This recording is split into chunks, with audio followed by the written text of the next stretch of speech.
Over 3 decades, I served Islam, led Friday prayers. My center was always Islam, until I met Jesus. My hands still shake when I hold the key to this building. Not because I'm afraid anymore, not because I have doubts, but because every time I unlock this door that once opened to a mosque and now opens to a church, I remember the day I died. I remember the 48 hours I was gone. And I remember returning to life, singing words I'd never learned, about a savior I'd never believed in a language I could barely speak. Look at this building behind me, 600 years old. Ottoman architecture, hand-carved mihrab, intricate calligraphy that once declared, "There is no God but Allah." For 6 centuries, this building housed Muslim prayer. The Adhan echoed from that minaret 5 times a day. Thousands of men prostrated themselves on these floors, facing Mecca, seeking Allah. I was one of them. Not just one of them. I led them. My name is Hassan Demir. For 15 years, I was the Imam of this mosque in Bursa, Turkey. I wasn't a casual believer who happened into religious leadership. I was born for this. My grandfather served as a village imam for 40 years. My father memorized the entire Quran, all 6,236 verses, and could recite it flawlessly from memory. Islam wasn't just my religion. It was my blood, my heritage, my identity, my entire existence. And I loved it.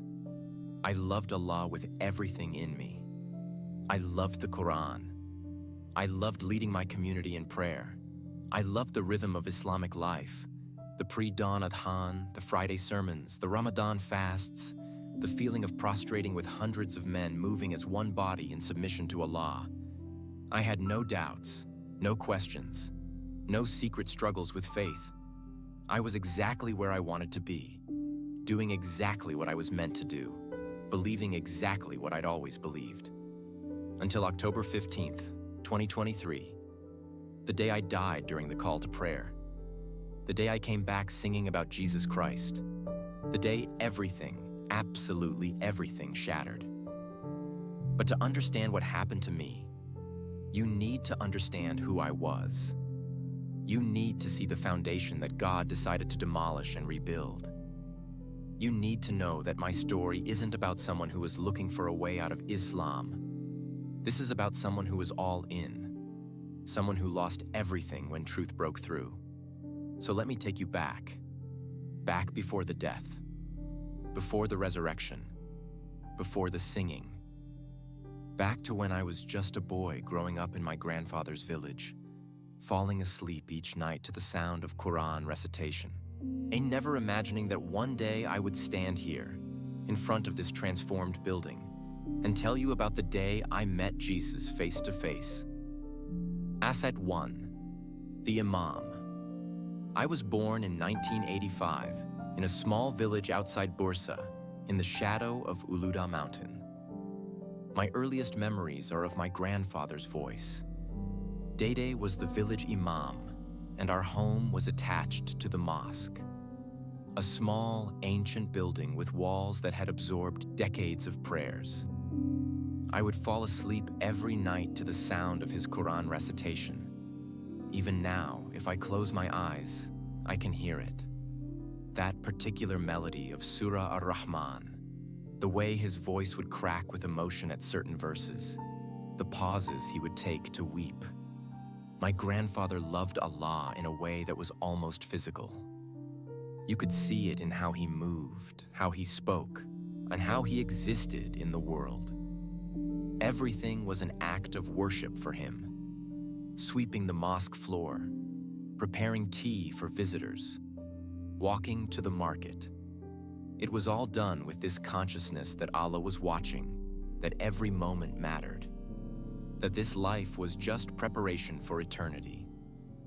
I wanted to be just like him.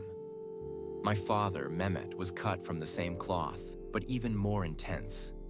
Where my grandfather's faith was warm and gentle, my father's was fierce and disciplined. He had memorized the entire Quran by age 22. Not just memorized it, but understood it, studied it, could recite it with perfect tajweed, the proper intonation and rhythm that brings the words to life. I remember watching him pray. He would stand for so long in the standing position that his legs would shake. But he would go into ruku, the bowing position, and I could hear him weeping. He would prostrate and stay there for 10-15 minutes, his forehead pressed to the prayer rug, his whole body trembling with devotion. He never told me I had to be religious. He never forced me to pray or study. He just lived his faith so completely, so authentically, that I naturally wanted what he had. I wanted that connection to Allah. I wanted that certainty. I wanted that peace that came from knowing you were living exactly as God intended. My mother, Fatma, was the balance. She was devout, wearing hijab, praying 5 times daily, fasting every Ramadan without complaint. But she was also warm and practical. She would quote Quran while cooking dinner, hum Adhan melodies while hanging laundry, tell us stories of the prophets while braiding my sister's hair. We weren't wealthy. My father worked at a textile factory. My mother helped neighbors with sewing to earn a little extra. But we were rich in faith, rich in community, rich in purpose. I had 2 younger sisters, Zainab and Alif, and a baby brother, Mustafa. Our house was small but always full of people, full of food, full of prayers, full of laughter. Islam wasn't this burdensome thing for us. It was joy. It was identity. It was home. When I was 12 years old, I had an experience that changed the trajectory of my life. It was Laylat al-Qadr, the night of power during Ramadan, and my grandfather had taken me to the mosque for the special night prayers. The mosque was packed. Men from surrounding villages had come. The air was thick with incense and devotion. We prayed for hours. Taraweeh prayers, 20 rakats, each one a full cycle of standing, bowing, prostrating. My legs ached, my back hurt, I was exhausted. But I didn't want to stop. Something in the atmosphere that night was different, electric, sacred. Around midnight, my grandfather stood to deliver a sermon. He talked about how Allah draws near to humanity on this special night, how prayers made on Laylat al-Qadr are worth more than 1,000 months of prayers on other nights, how angels descend from heaven until the break of dawn. And then he looked directly at me. His eyes were shining with tears. "Some of you young men," he said, his voice cracking with emotion, "Allah is calling you to serve him, not just as believers, but as leaders, as imams, as shepherds of his flock. If you feel that call, don't run from it. Don't think you're not worthy. Allah doesn't call the qualified. He qualifies the called." I felt like he was speaking only to me, like the 100 other men in that mosque had disappeared, and it was just me and my grandfather and Allah. My chest felt tight, my eyes filled with tears, and I knew, with absolute certainty, the way you know your own name, I knew that I would be an imam. I was 12 years old and my future was decided. After prayers, I told my grandfather what I'd felt. He pulled me close and kissed my forehead. "I know," he said. "I've known since you were a baby. I've been praying for this day." My father heard about it and wept. Not sad tears, tears of overwhelming gratitude. His son would follow in his father's footsteps. The legacy would continue. From that night forward, my education became focused. I studied Arabic so I could read Quran in its original language. I memorized hadith, the sayings of Prophet Muhammad, peace be upon him. I learned Islamic jurisprudence, theology, history. My grandfather tutored me personally, and when I was 15, he connected me with scholars in Bursa who could teach me things he couldn't. I loved every minute of it. While my friends were playing football and chasing girls, I was in the mosque library reading commentaries on Quran that were centuries old. While they were watching television, I was learning how to lead prayers properly, how to deliver sermons, how to counsel community members facing difficulties. I wasn't weird or antisocial. I had friends. I laughed. I lived. But my center was always Islam. My identity was always wrapped up in my faith and my calling. My grandfather died when I was 23. I held his hand as he took his last breath, and his final words were a verse from Quran. Indeed, to Allah we belong, and to Him we shall return. The village needed a new imam, and despite my youth, they chose me. I was terrified, 23 years old, stepping into shoes that seemed impossibly large. But I felt Allah's peace about it. I felt Him saying, "This is what I've prepared you for." Those first years were hard. Some older men in the community resented having such a young imam. Some thought I didn't have enough experience, enough wisdom, enough authority. But I worked hard. I showed up early to open the mosque. I stayed late to talk with anyone who needed counsel. I studied constantly to make sure I could answer their questions properly. And gradually, they accepted me. I more than accepted. They embraced me. When I was 28, I got an opportunity that felt like the culmination of everything. The historic Ottoman mosque in central Bursa, a 600-year-old building with incredible architectural significance, needed a new imam. The previous imam had retired, and the committee was looking for someone young, educated, and passionate. I applied, though I didn't think I had a chance. There were older candidates, men with more experience, imams from prestigious families. But Allah had other plans. They chose me. I'll never forget the day I first walked into that mosque as its imam. The building took my breath away. The high dome painted with intricate geometric patterns. The hand-carved wooden minbar where I would deliver Friday sermons. The mihrab, the prayer niche indicating the direction of Mecca, decorated with tiles from the 15th century. The worn prayer rugs that had cushioned the prostrations of thousands of men across hundreds of years. I stood in the center of the prayer hall, alone, looking up at the dome. And I wept. Allah, I prayed, make me worthy of this. Let me serve you and this community with everything I have.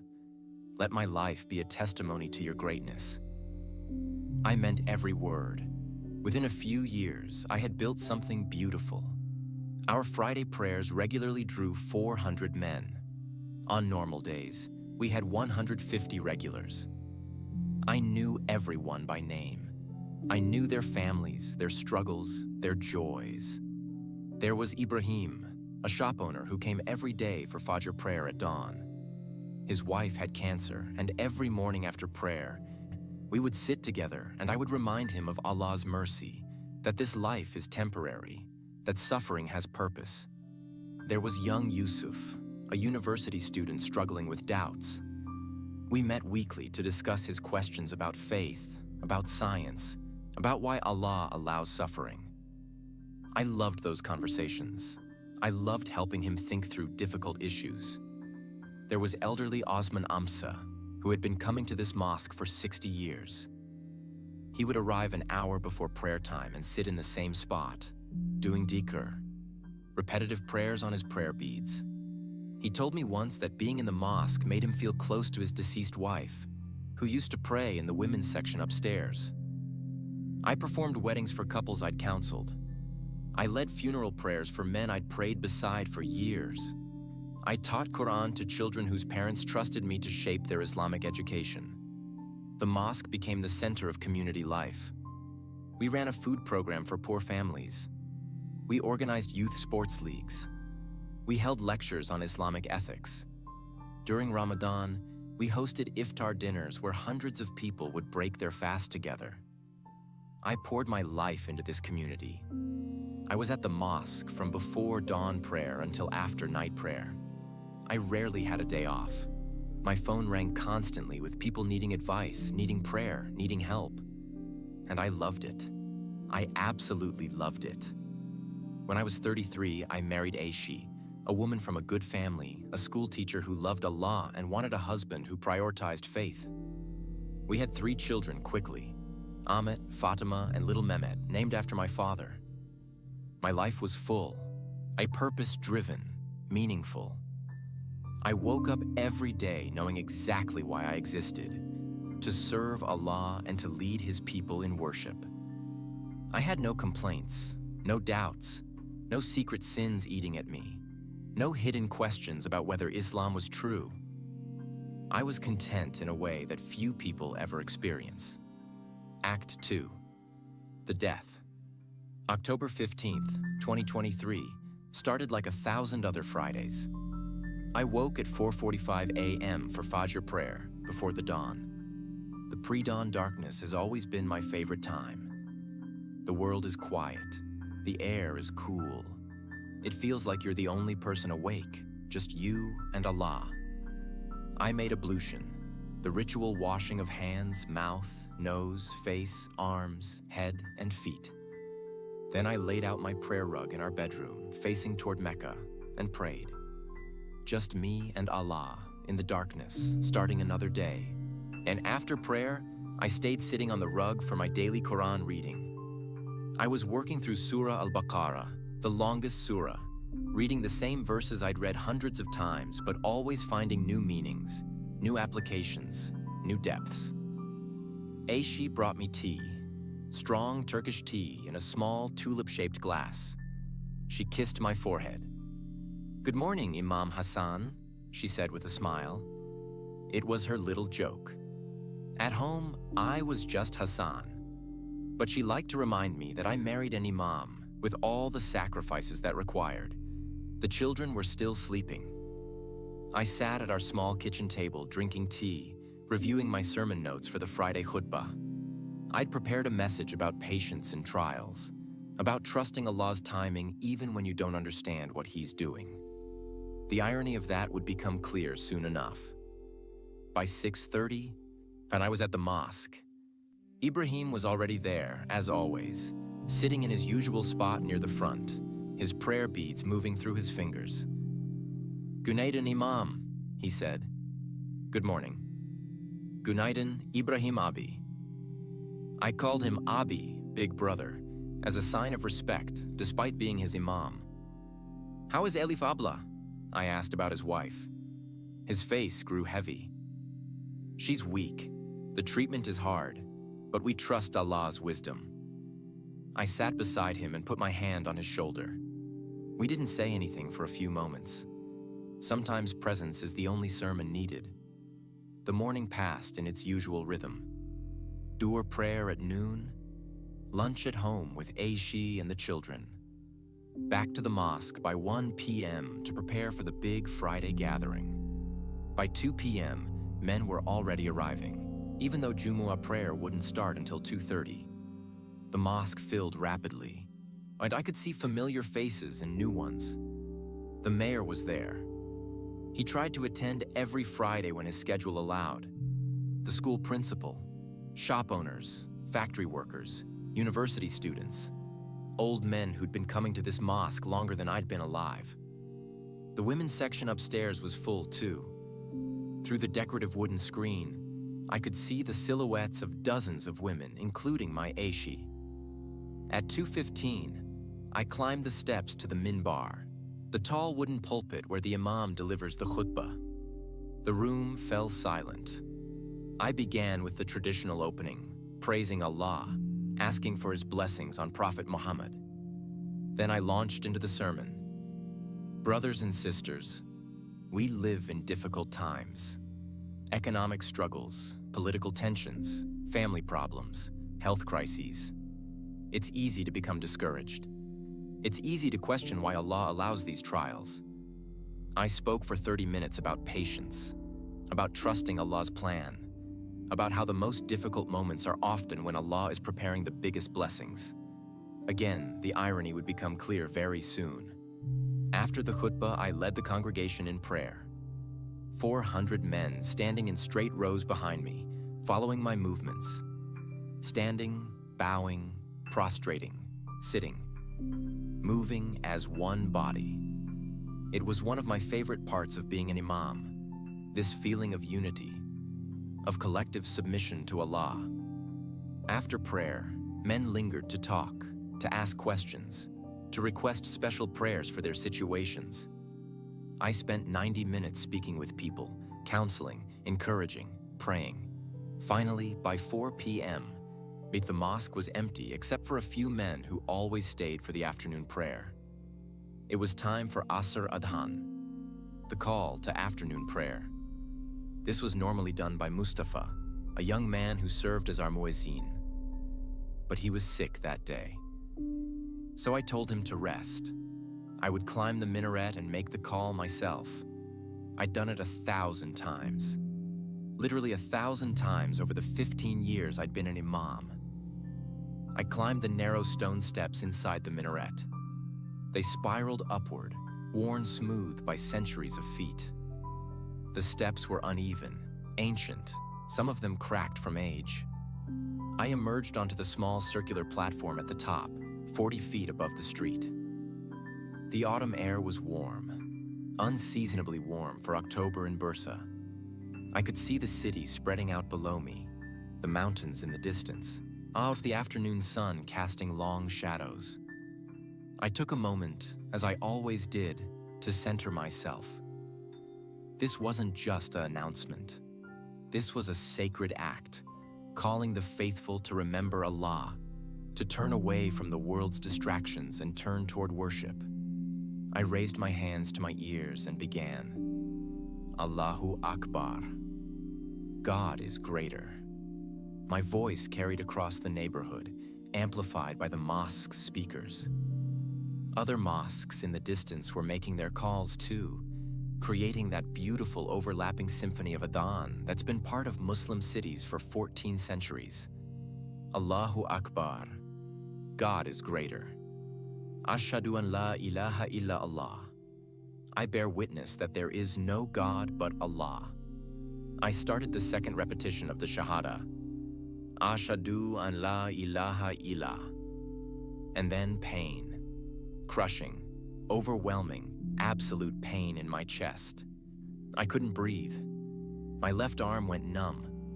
The world tilted. I tried to hold on to the minaret's railing, but my hand wouldn't grip properly. My knees buckled. The last thing I remember thinking was, "Not yet, Allah, please, not yet. My children are young. My work isn't finished." Then darkness.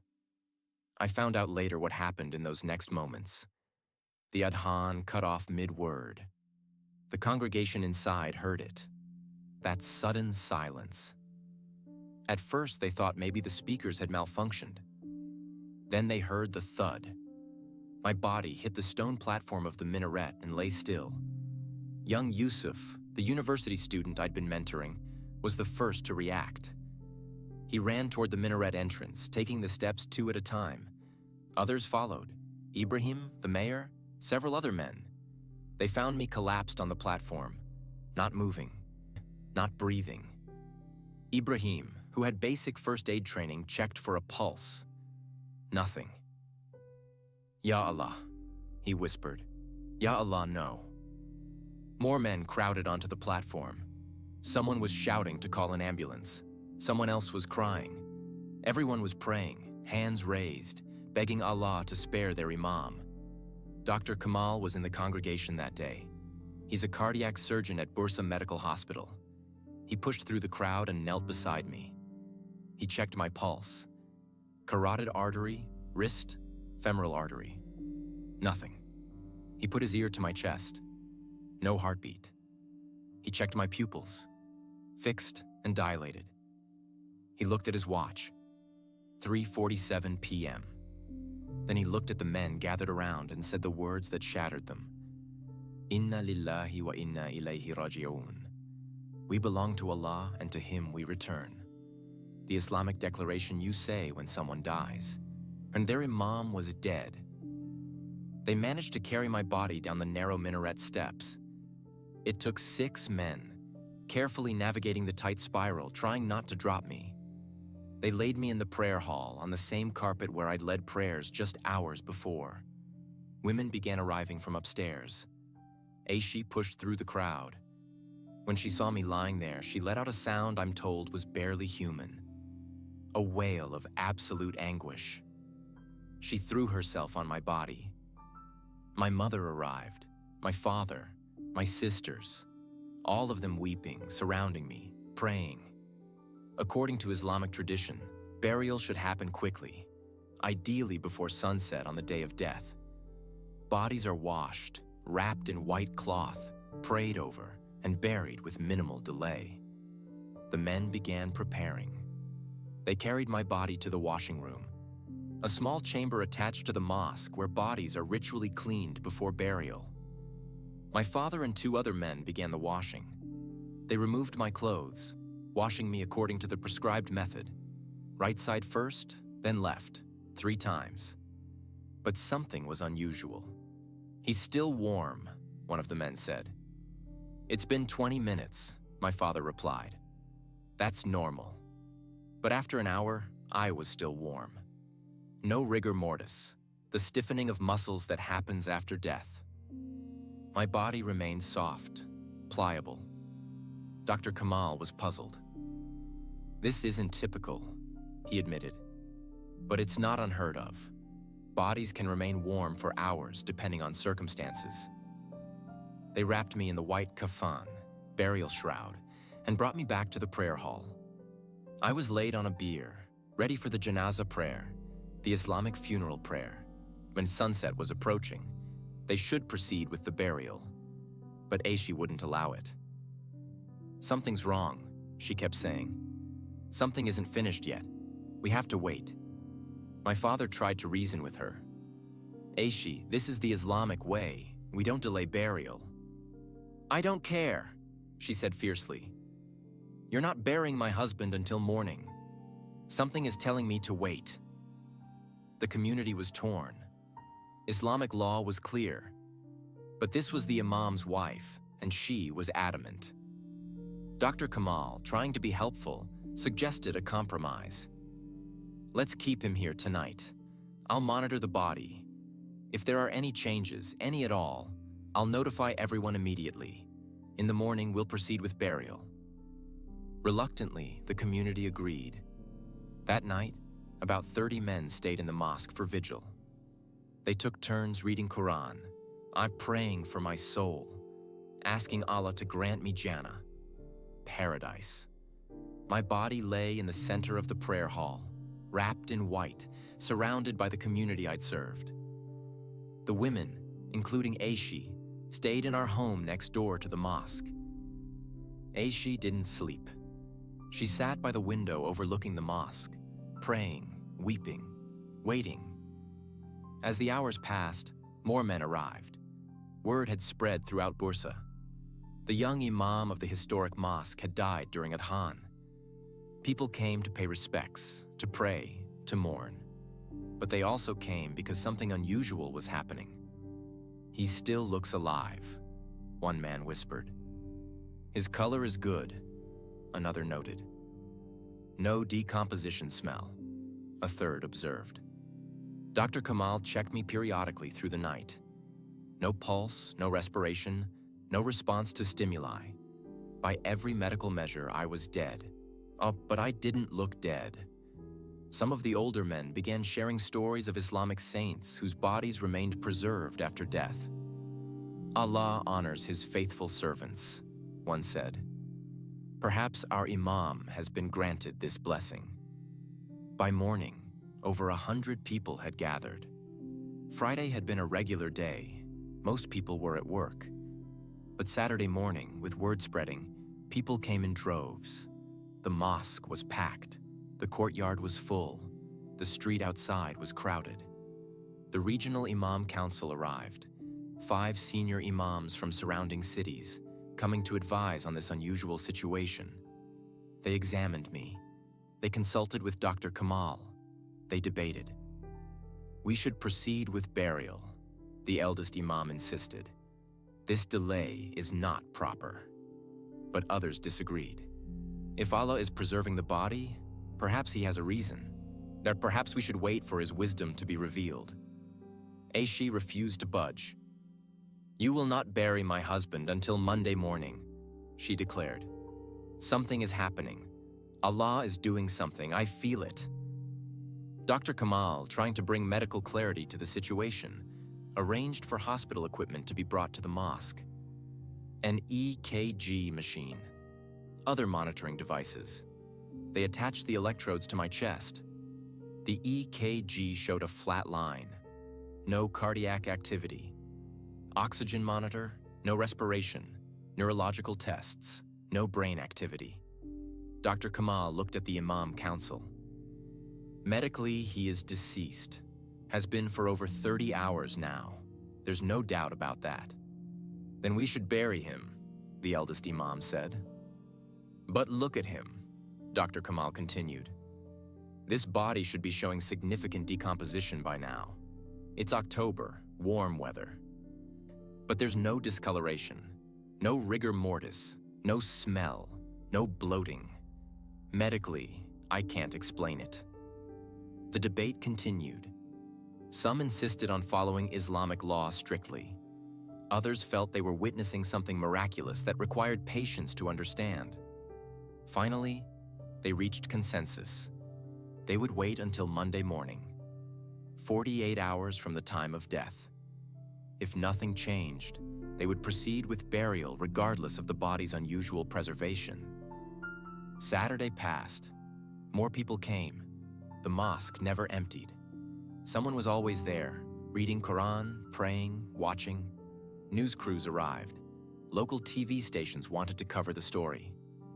Young Imam dies during Adhan, body mysteriously preserved. My family maintained their vigil. My father barely spoke. My mother wept continuously. My children, confused and frightened, they kept asking when Baba would wake up.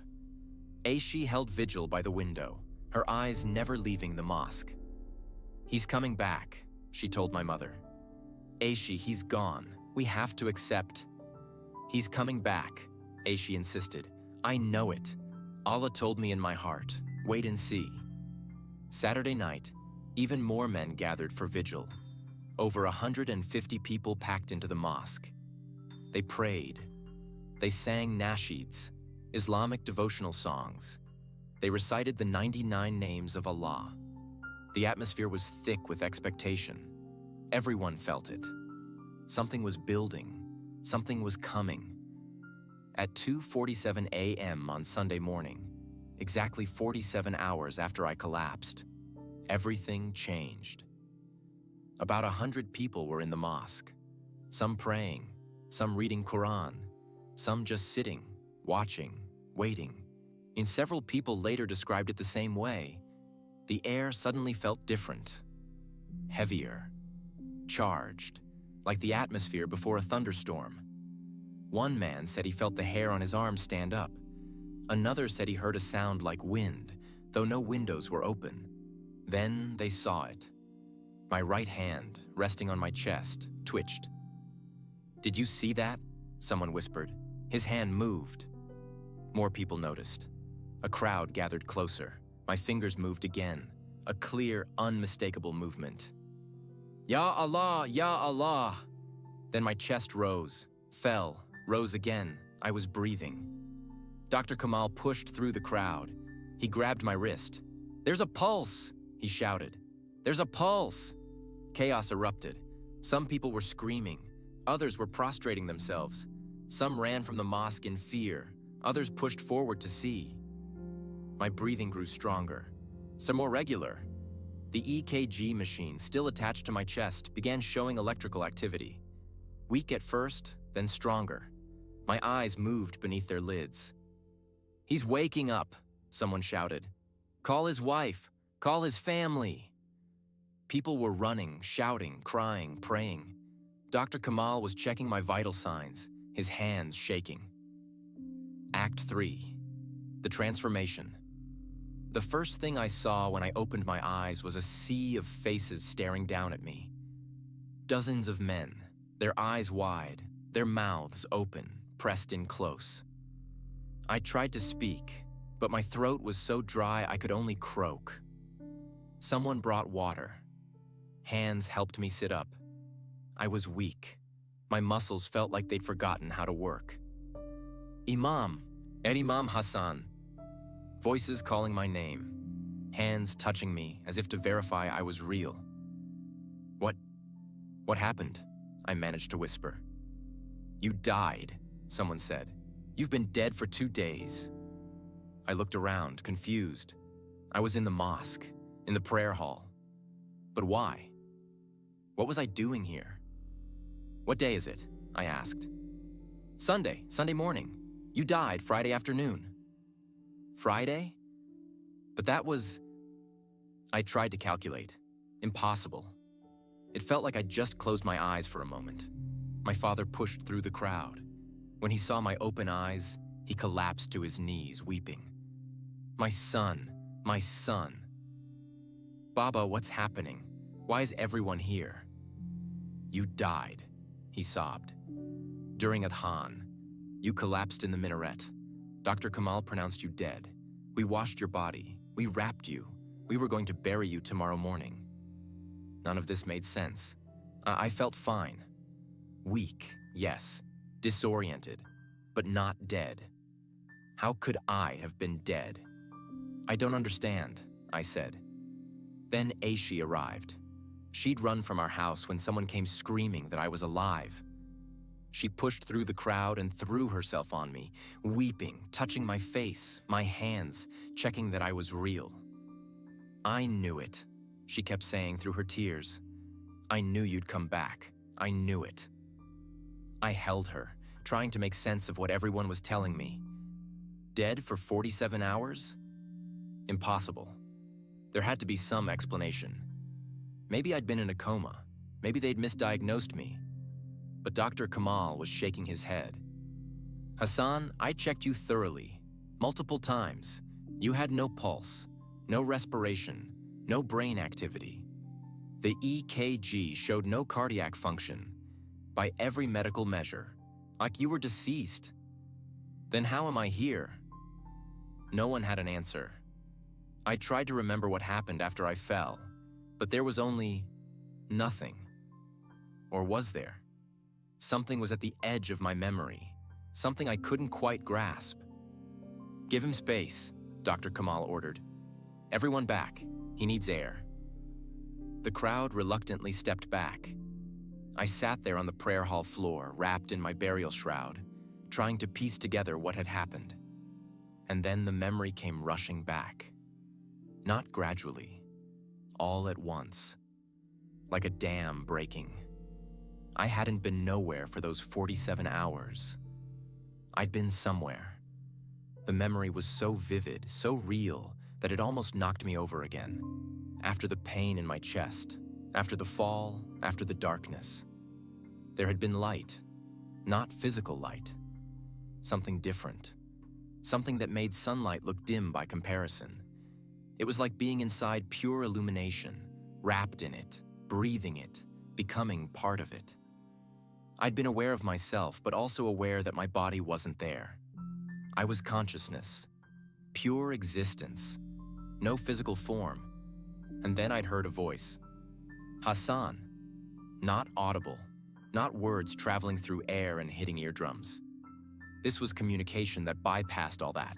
Direct, immediate, impossible to misunderstand. Hassan, look at me. I'd turned, though I had no body to turn with, and I saw him. I can't describe him accurately because human language doesn't have the vocabulary. The closest I can come is to say he was a man, but also more than a man. He was human-sized and human-shaped, but he contained infinity. He was present right in front of me, but also somehow I was in him and he was in me, and we were in something that was everywhere and nowhere. His hands were the first thing I focused on. They were extended toward me, palms up, in a gesture of invitation. And they were scarred. Deep, brutal scars in the wrists, the kind of scars that come from nails, from crucifixion. No, I tried to say. No, that's not possible. You're not. I am, he said. And in those 2 words, I heard echoes of the burning bush, of Moses being told, I am who I am, of Jesus claiming, before Abraham was, I am. This was Jesus Christ. This was impossible. I was a Muslim. I'd been a Muslim my entire life. I'd been an Imam. I'd taught others about Islam. Jesus was a prophet, yes, Isa al-Masih, but not divine, not God, definitely not my God. But standing before him, if standing was the right word for what I was doing, I knew with absolute certainty that he was exactly who Christians claimed he was, the Son of God. God himself in human form, the second person of the Trinity, though I didn't have that vocabulary then. You've been seeking me your whole life, he said. You just didn't know it was me you were seeking.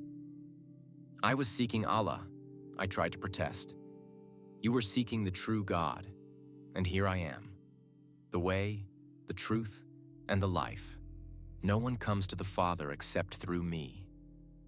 His voice wasn't harsh or condemning. It was filled with so much love that I started weeping, or whatever the non-physical equivalent of weeping is. I don't understand, I said. I've served Allah faithfully. I've led prayers. I've taught Quran. I've lived a good life. I know, he said, and his voice was so tender it broke something inside me. And I've been pursuing you through all of it, preparing you for this moment. Hassan, your righteousness was real. Your devotion was genuine.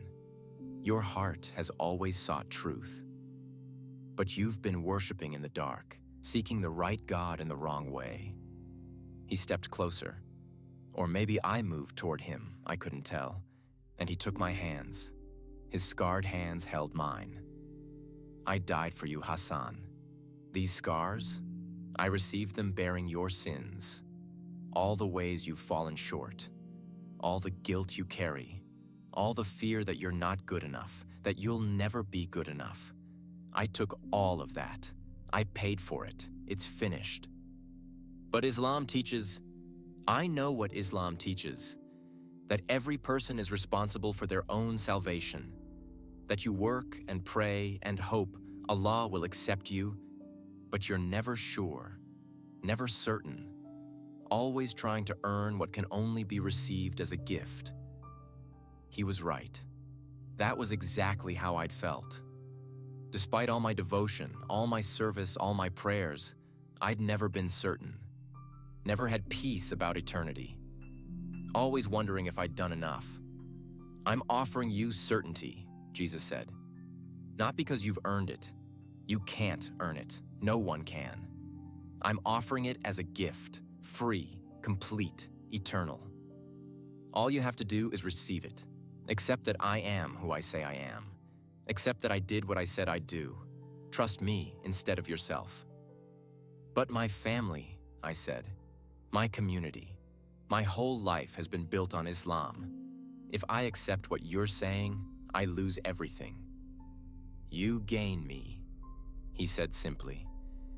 And I am worth more than everything you'll lose.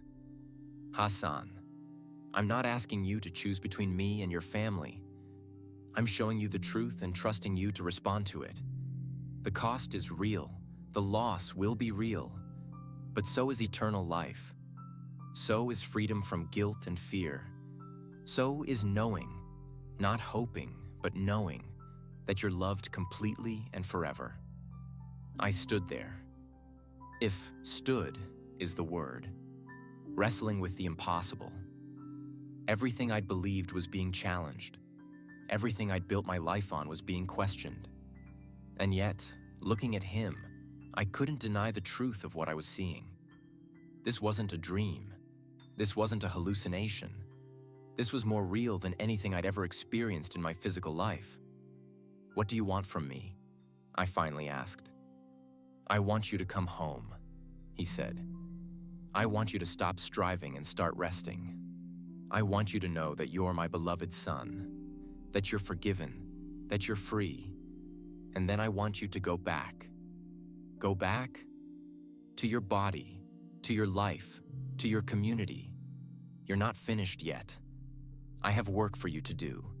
But now you'll do it as my witness, not as a servant of Islam, You'll tell them what you've seen, who you've met, what you know to be true. They'll kill me, I said.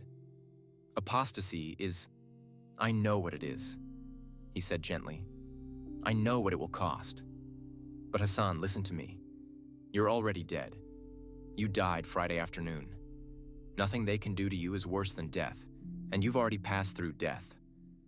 I'm sending you back to life, and I'm going with you. You won't be alone. You'll never be alone again. He pulled me close then, embraced me. And in that embrace, I felt love like I'd never known. Not the distant love of Allah that I'd been taught about. Not the fear-based relationship of servant and master. This was father and son. This was intimate, personal, overwhelming love. Okay, I whispered. Okay, I believe you, I trust you, I accept. Then sing for me, he said. When you return, I'll give you words. Sing them, no matter how strange it seems. It's the sign that what happened here was real. And then I was falling, rushing backward through that light, through darkness, back toward something physical and heavy and limiting. Back toward my body, sitting there in the mosque, wrapped in my burial shroud, surrounded by my community, the full memory crashed over me. I'd met Jesus, I'd accepted him, I'd agreed to be his witness, and he'd told me to sing. The words started rising in my throat before I consciously chose to speak them. It was similar to what happened in the Mecca story, the feeling of something being pulled out of me, words I hadn't chosen but couldn't resist. I opened my mouth, and what came out wasn't Turkish. It wasn't Arabic. It was English, a language I'd studied a little in school but could barely speak. And I was singing. Amazing grace, how sweet the sound. The crowd went silent, completely silent. Everyone staring at me in shock. That saved a wretch like me. My voice grew stronger, clearer. I wasn't just reciting words. I was singing with feeling, with melody, with perfect pronunciation. I once was lost, but now am found. What is he saying? Someone whispered. It's English, someone else said. He's singing in English. Was blind, but now I see. I kept singing. I couldn't stop. The words flowed like a river, on a verse after verse of a hymn I'd never heard before in my life, but somehow knew perfectly. When that hymn ended, another began. How great thou art. Then another. It is well with my soul. Then another. Blessed assurance. I sang for 20 minutes straight, Christian hymns, in English, proclaiming Jesus Christ as Lord and Savior, declaring his death on the cross, his resurrection, his power to save. The crowd's reaction shifted from shocked silence to growing horror. Stop, one man shouted. Stop this blasphemy. The devil has taken him, another cried. Some people were backing away. Others were prostrating, praying for protection from evil. Still others were weeping, unable to process what they were seeing. My father grabbed my shoulders. Hassan, what are you saying? Stop this. But I couldn't stop. The words kept coming. Ace pulled from somewhere deep inside me, or perhaps being poured into me from somewhere outside me. I didn't know which. I just knew I had to sing. Finally, after what felt like both an eternity and an instant, the singing stopped. I sat there, breathing hard, my throat raw, tears streaming down my face. The crowd was in chaos, people shouting, praying, arguing, some running from the mosque in terror, others surging forward, demanding answers. Dr. Kamal was checking my pulse again, shining a light in my eyes, asking me medical questions I could barely hear over the noise. The senior Imam council members were huddled together, talking urgently. I could see the anger and fear on their faces. Aishi was clinging to me, her face buried in my chest, her body shaking with sobs. I didn't know if she was crying from joy that I was alive or horror at what I'd just done. My father's face was ashen. "What happened to you?" he whispered. "What did you see?" I looked at him, at the crowd, at the mosque that had been my life's work and my spiritual home, and I told them the truth. "I died," I said, loud enough for everyone to hear. "I died Friday afternoon. Dr. Kamal was right. I was gone. No pulse, no breath, no life."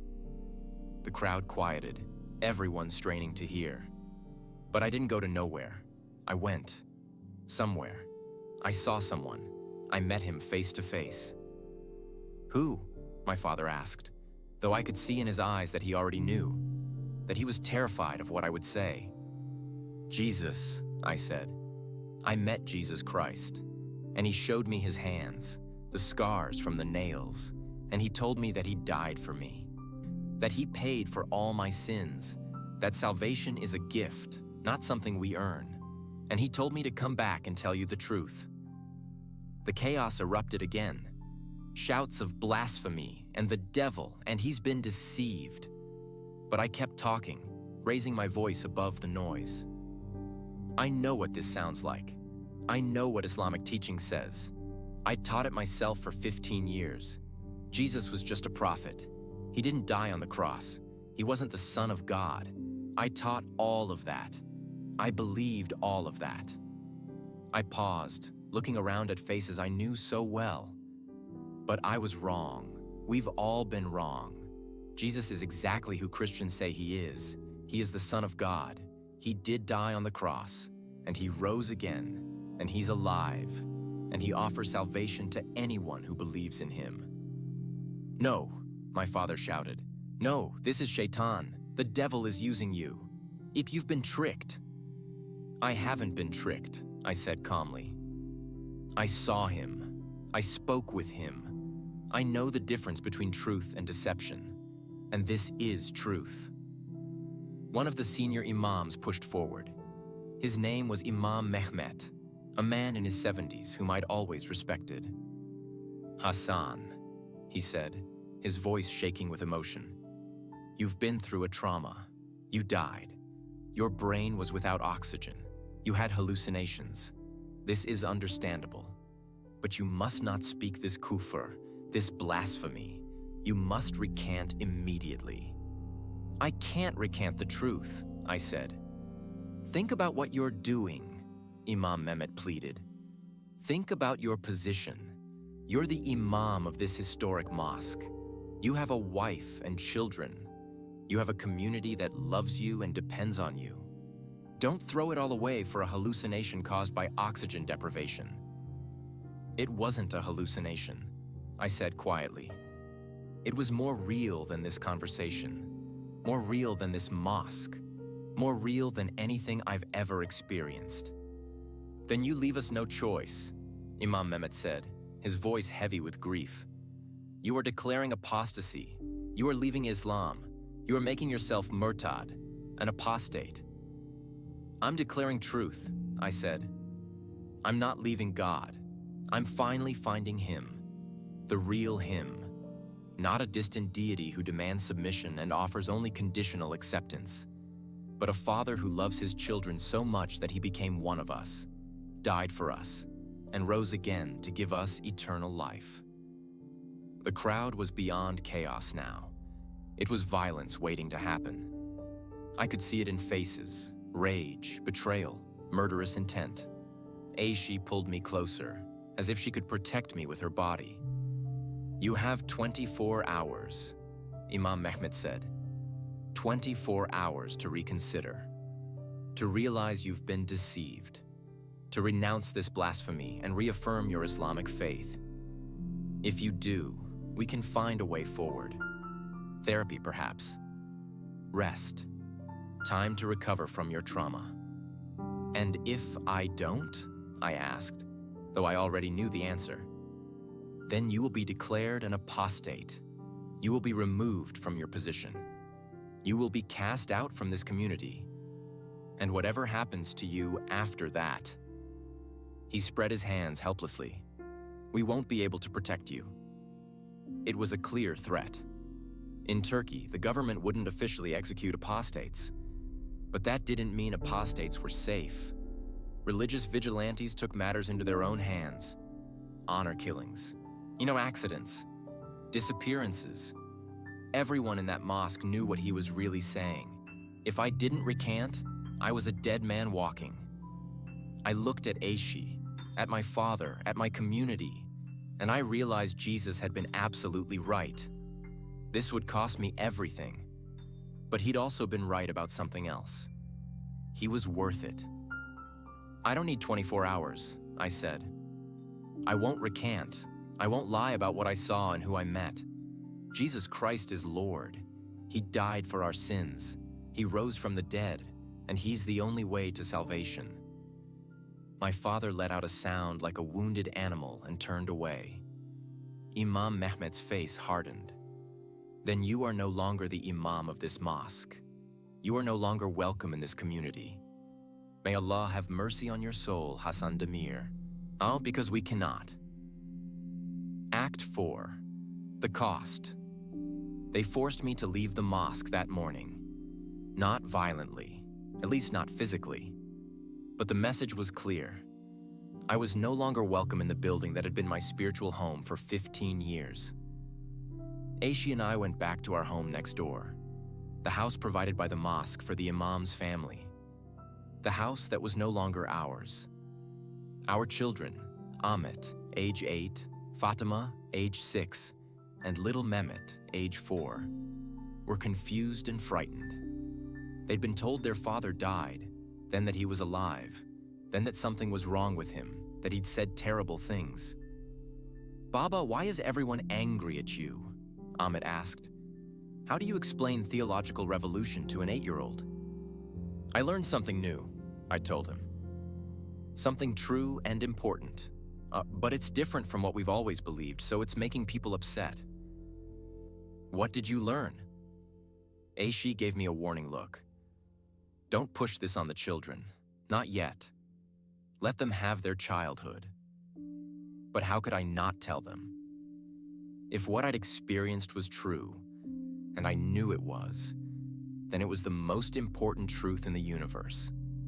How could I keep it from my own children? I learned about Jesus, I said carefully, about how much he loves us, how he died to save us, how he wants to be our friend. Fatima, my 6-year-old, looked confused. But Baba, you always told us Jesus was just a prophet, like Moses, not as important as Prophet Muhammad, peace be upon him. I know, that's what I believed, but I was wrong. So now Jesus is more important than Muhammad? She said it innocently, not realizing she was voicing the heresy that could get us all killed. Yes, I said simply. Jesus is God. Muhammad was just a man, a good man, but just a man. Jesus is so much more. Aishi stood abruptly and left the room. I heard her crying in our bedroom. That first day was a blur of people coming and going. My parents came. My father wouldn't speak to me. Just stood there shaking his head, tears running down his face. My mother kept touching my face like she was saying goodbye to a son who was already dead. My sisters came. Zainab was angry. How could you do this to Baba? He's been so proud of you his whole life. You were his legacy, and now you've destroyed it. Elif was quieter, more heartbroken than angry. Please, Abby, she begged, using the term of respect for older brother. Please just say you made a mistake. And tell them you were confused. You don't have to believe it. Just say the words. For the family, for your children. I can't lie, I said. Not about this.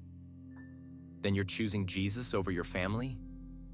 I'm choosing truth. And I'm hoping my family will choose truth too. Elif, I saw him. I talked to him. He's real. He's alive. He loves you and wants you to know him. She recoiled like I'd slapped her. Don't try to convert me. You're my brother and I love you, but I won't follow you into apostasy. By evening, we'd been given notice. We had 1 week to leave the house. The mosque committee needed the residence for the new imam they'd be appointing. Where will we go? Aishi asked. It was the first time she'd spoken to me since that morning. I don't know. The children need stability, they need school, they need their friends, and their grandparents, their life. I know. Then fix this. She was crying again. Just tell them you were wrong. Say you were confused from the trauma. We can move somewhere else, start fresh, forget this ever happened. Aisha, I almost lost you, she screamed. You died. Do you understand that? You were gone and I thought I'd never see you again. And then by some miracle you came back, and now you're throwing our life away for what? A vision? A dream? It wasn't a dream. How do you know? How can you be sure? You were dead, Hassan. Your brain was without oxygen for 47 hours. Of course you had hallucinations. I took her hands. She tried to pull away, but I held firm. Aishi, look at me. You know me. You know I'm not impulsive. I don't make reckless decisions. I've spent my entire life devoted to Islam. I led this community for 15 years. Do you really think I'd throw all that away for something I wasn't absolutely certain about? Then how did this happen? How did you go from being the Imam to this? Because Jesus is real. He met me. He showed me the truth. And now, I can't unknow it. She searched my face, and I saw the moment she realized I meant it. That I wasn't confused or traumatized or deceived. That I genuinely believed what I was saying. And that terrified her more than anything. The next days were a nightmare. Word spread through Bursa at lightning speed. The Imam who died and came back claiming to have met Jesus. The mosque leader who'd become Christian. The apostate. Our house was vandalized. Someone threw a brick through our window with a note tied to it. Death to apostates. I lost my phone number, had to change it 3 times because of the death threats. Local TV news picked up the story. They interviewed community members. He was such a good imam, one man said. We trusted him with our spiritual lives. And now this betrayal. It's like he died and a demon came back in his body. The new imam appointed to the mosque, Imam Hakan, gave an interview condemning me. This is what happens when pride enters a man's heart. Hassan Demir thought he was special, thought he deserved a miracle. And so Shaitan gave him one. A false vision designed to lead him astray and take others with him. My father-in-law came and begged Aishi to divorce me. You have grounds, he said. Apostasy is valid reason for divorce in Islam. Take the children and come home. We'll protect you. Aishi refused. Whatever her doubts about what I was claiming, she wouldn't abandon me. He's my husband, she told her father. I made a vow before Allah. I won't break it. We had to withdraw the children from school. They were being bullied mercilessly. Other children calling them kafir, infidel. Teachers treating them coldly. Amit came home one day with a bloody nose. A boy said Baba worships 3 gods instead of 1. I told him that wasn't true. He punched me. I held my son while he cried and wondered what I'd done to my children. What right did I have to upend their lives like this? But then I'd remember Jesus, those scarred hands, that overwhelming love, that absolute truth. And I knew I couldn't have done anything different. About 2 weeks after my resurrection, when something unexpected happened. There was a knock on our door late at night. I opened it to find Ibrahim, the man whose wife had cancer, the faithful congregant who'd been at the mosque every morning for Fajr prayer. Can I come in? He asked, looking over his shoulder nervously. I let him in. We sat in my living room, now cluttered with moving boxes since we'd be leaving soon. Tell me again what happened, Ibrahim said. Tell me exactly what you saw. So I did.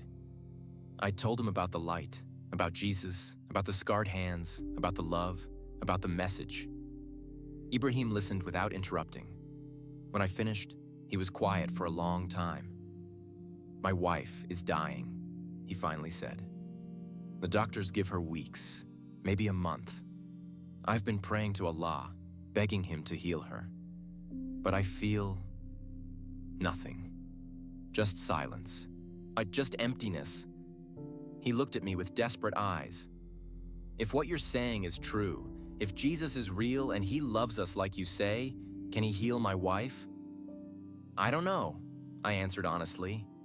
I don't know what he'll do, but I know he can, and I know he cares. Will you pray for her? Not as an imam, as a whatever you are now. Will you pray to Jesus for my Alif? So we prayed. Right there in my living room. I prayed to Jesus, out loud, in Turkish, with Ibrahim listening, asking him to heal Elif, asking him to reveal himself to this family, asking him to show them he was real. 3 days later, Ibrahim came back. The tumor is gone, he said, his voice shaking. Completely gone. The doctors can't explain it. They did another scan. Nothing. It's not shrinking. It's gone. He grabbed my hands. Teach me about Jesus. I want to know him. I want to follow him. Ibrahim was the first. Over the next weeks, others came. Always at night. Always secretive. People from the mosque who'd seen me die and return. Who'd heard me sing in English though I barely spoke the language. Who couldn't explain what had happened medically and were willing to consider that maybe, just maybe, something supernatural had occurred. I taught them, carefully, using the New Testament that a Christian friend had smuggled to me, explaining salvation, grace, the cross, resurrection, everything that contradicted what we'd been taught our whole lives but rang true in a way Islam never had. By the second month, we had a group of about 15 secret believers, meeting in homes, studying the Bible, praying to Jesus, yet learning what it meant to be Christian while living in a Muslim society that considered us traitors. 3 months after my resurrection, I faced an impossible decision. Our small group of believers, now about 25 people, needed a place to worship openly. We couldn't keep meeting in secret forever. But there was no church in Bursa. The closest one was hours away. And then someone made a crazy suggestion. It was Yusuf, the young man I'd mentored. He'd been one of the first to believe after my resurrection. What about the mosque? He asked at one of our meetings. Everyone stared at him. I'm serious. Think about it. More than half the original congregation has converted. We were the primary users of that building. Why should we have to give it up? Because it's a mosque, someone said. It's been a mosque for 600 years. But what is a mosque? Yusuf pressed. It's a building for worship. We're still worshiping. Just worshiping the true God through Jesus Christ instead of the false version of God we were taught. They'll never allow it, I said. The Imam Council, the remaining Muslims, the government, converting a mosque to a church in Turkey? Impossible. Maybe, Yusuf admitted, but we should at least try. We have a right to worship. We have a claim to that building. Let's make our case. I thought he was naive, but as we discussed it, something strange started happening. More people got excited about the idea. It felt like a prophetic act, a declaration that Jesus had claimed this place, that he'd transformed not just individuals, but an entire community. We approached the remaining Muslim members of the original congregation. There were about 40 of them still attending, led by Imam Hakan. The conversation was tense. You want to turn a 600-year-old mosque into a church? Imam Hakan said, his voice dripping with contempt. You want to defile one of the oldest Ottoman buildings in Bursa? We want to worship Jesus in the building where we used to worship Allah, I said. We're not trying to defile anything. We're trying to honor what happened there. I died in that mosque. I came back to life in that mosque. Jesus met me there. That building has been forever changed by what God did. Shaitan did this, not God.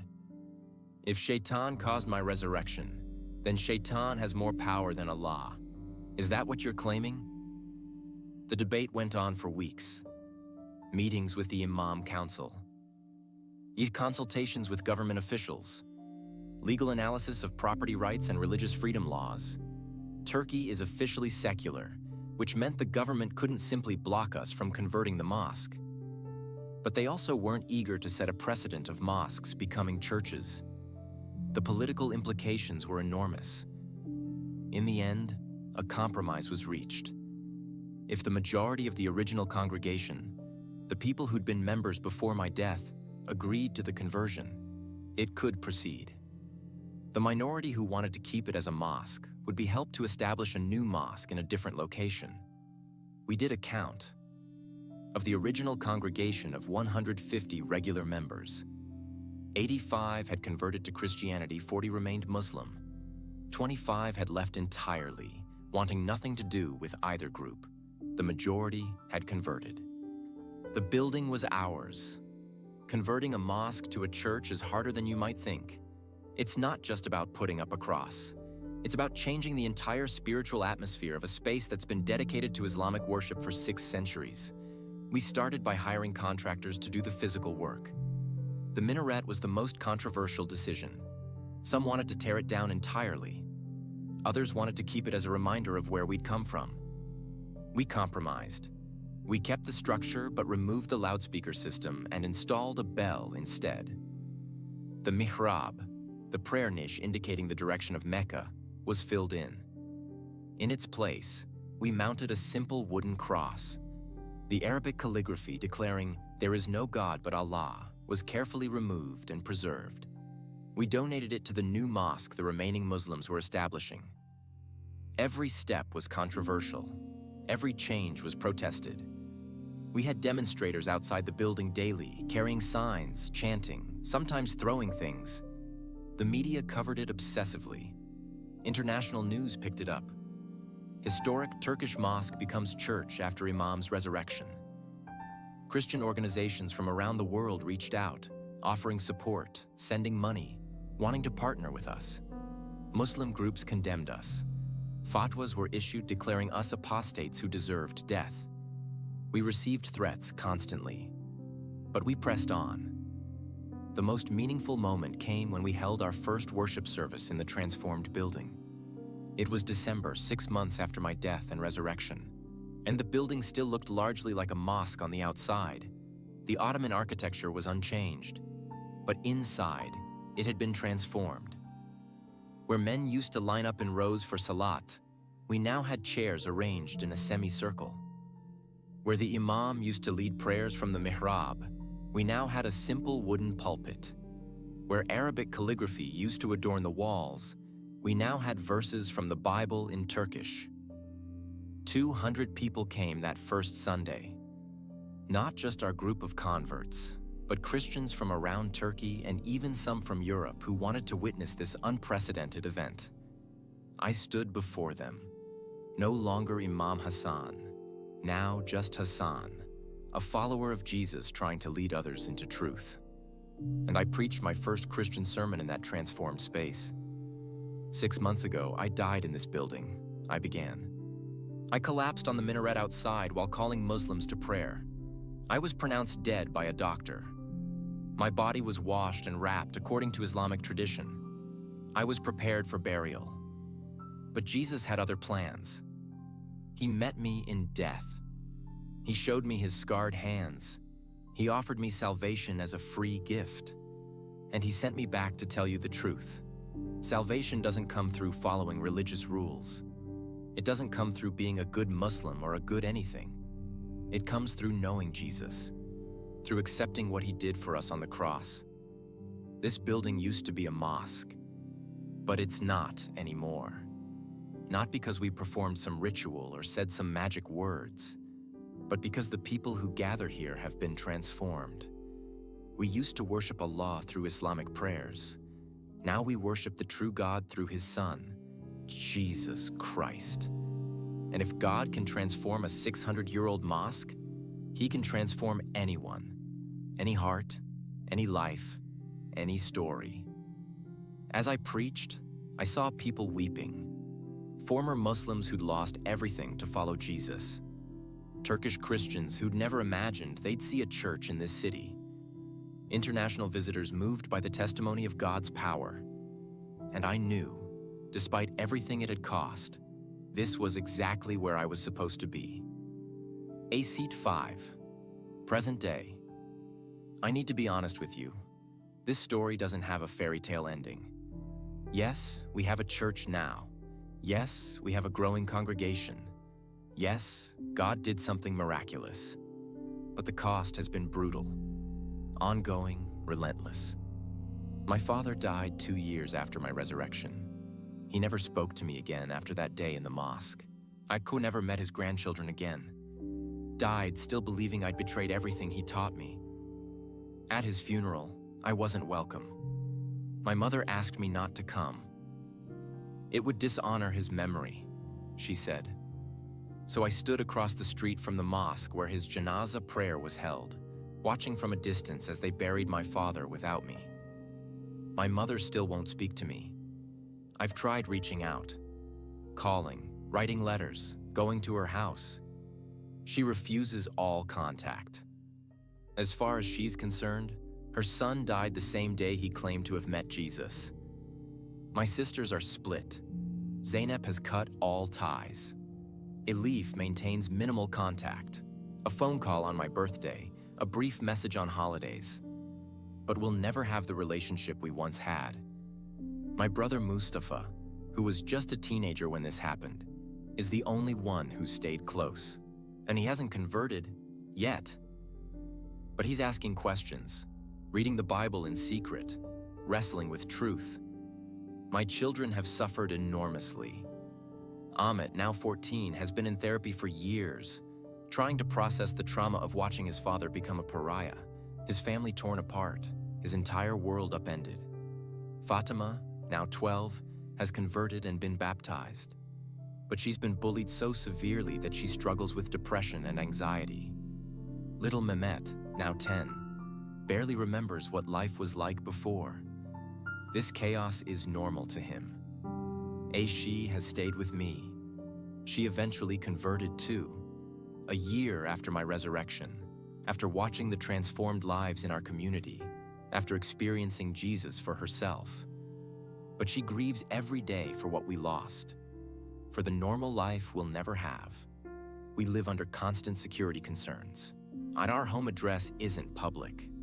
We have security volunteers at church services. We vary our routines to avoid being predictable. 2 of our early converts have been murdered. One was beaten to death by his own brothers in what they called an honor killing. Another was found dead in his apartment, officially ruled a suicide, though we all have doubts. We've had multiple attempts to burn down the church. Someone vandalized our building with pig's blood. We've had bomb threats. This isn't a story about conversion making your life easier. It's a story about truth being worth the cost, no matter how high that cost is. But I also need to tell you about the fruit. Our congregation has grown to about 150 regular members. Almost all are converts from Islam. We have whole families, parents, children, even some grandparents who've come to faith together. We've documented over 40 physical healings, not ambiguous things that could be explained away. Cancers disappearing, deaf people hearing, chronic conditions vanishing, all after prayer in Jesus' name. People are having dreams and visions of Jesus. It's like what happened to me is happening to others in different ways. Jesus is revealing himself to Muslims throughout Turkey, and many are finding their way to our church. We've planted 2 additional churches in nearby cities, led by converts we've trained. There's talk of a 3rd. Ibrahim, whose wife was healed, is now one of our elders. He helps lead worship and counsels new believers. Yusuf, the young man who suggested we claim the mosque, is in seminary now, training to be a pastor. Dr. Kamal, who pronounced me dead, converted a year later. He now uses his medical credentials to document the healings we're seeing, providing scientific testimony to the supernatural work God is doing. And people are still asking about my story. the Imam who died during Adhan and came back singing about Jesus. It spread throughout Turkey, throughout the Muslim world, throughout the global church. I've been interviewed by Christian publications from 50 countries. Muslim websites have written about me, some calling me a deceived fool, others admitting they can't explain what happened medically. Several Muslim scholars have tried to debunk my testimony. They've offered natural explanations. I was in a coma, not dead. The singing was a seizure. The theological transformation was trauma-induced psychosis. But they can't explain the medical documentation. Doctor, need Kamal's records showing no vital signs for 47 hours. The EKG readings showing a flat line. The hospital equipment showing no cardiac or respiratory activity. They can't explain how I sang Christian hymns in fluent English when I barely spoke the language. They can't explain the timing. Exactly 47 hours. The biblical significance of Jesus being in the tomb. They can't explain the transformed lives, the healings, the visions, the fruit. So why am I telling you this story? Not to brag about what God did for me. Not to condemn Islam or Muslims. Not to be sensational. I'm telling you because truth demands to be told. For Muslims watching or reading this, I understand you. I was you. I defended Islam passionately. I led prayers. I taught Quran. I loved Allah with everything in me. But I was wrong. And I know how hard that is to hear. I know it sounds like Western propaganda or Christian deception or apostasy driven by mental illness. But I'm telling you the truth. I died. I met Jesus. He showed me that He is the way, the truth, and the life. That no one comes to the Father except through Him. I'm not asking you to take my word for it. I'm asking you to do what I couldn't do while I was alive. Ask Jesus yourself if He is who He claims to be. What do you have to lose? If He's not real, nothing happens. If He is real, everything changes. For Christians watching or reading this, never underestimate what God can do. Never write anyone off as too far gone, too committed to another religion, too unlikely to convert. If Jesus can reach the Imam of a historic mosque in Turkey, He can reach anyone, anywhere. Keep praying for the Muslim world, and keep believing for the impossible. Keep trusting that the same Jesus who transformed my life and my community can transform any life, any community. For seekers, those who aren't sure what they believe but are open to truth. This is my testimony. I died. I met Jesus. I came back transformed. And everything I've experienced since confirms that what I saw was real. Jesus isn't a religion. He's a person. He's alive. He's accessible. And He's pursuing you the same way He pursued me. The question isn't whether following Him will cost you something. It will. The question is whether truth is worth the cost. I'm standing here, in front of this converted building, having lost my family, my reputation, my safety, my normal life, to tell you it is. Jesus is worth it. Truth is worth it. Eternal life is worth it. I still have the burial shroud they wrapped me in. Aishi kept it. Sometimes I'd take it out and look at it, remembering the darkness after the fall, remembering the light that came after, remembering the scarred hands, remembering the invitation to come home. That shroud is a testimony, proof that I was dead, proof that Jesus brought me back, proof that He's in the business of resurrection, not just physical resurrection, but spiritual resurrection. He resurrects dead hearts, dead hopes, dead dreams, dead relationships. He took a Muslim imam and made him a Christian pastor. He took a mosque and made it a church. He took a community devoted to Islamic prayer and transformed it into a community that worships Jesus.